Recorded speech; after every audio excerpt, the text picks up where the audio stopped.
Ingredient: 300 grams rice cake, 1 onion, 100 grams fish cake, oden, 2 eggs, can be omitted, 1 serrano pepper optional. Add more if you like it spicy. Seasoning ingredients: 4 tablespoons of red pepper paste, 2 tablespoons of red pepper powder, 2 tablespoons of sugar, 2 cups of water, 1 tablespoon minced garlic, 1 tablespoon chopped green onion, a little salt. Cooking process: 1.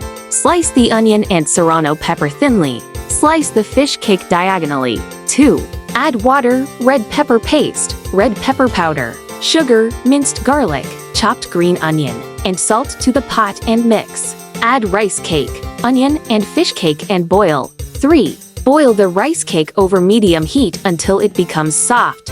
4. Boil the eggs or fry them in a frying pan and serve them with tteokbokki. 5. Lastly, place the tteokbokki in a bowl, top with odeng and boiled eggs, and finish. This way, you can make the most basic tteokbokki. If you like it spicy, just add a little more red pepper paste or red pepper powder. Bon appétit!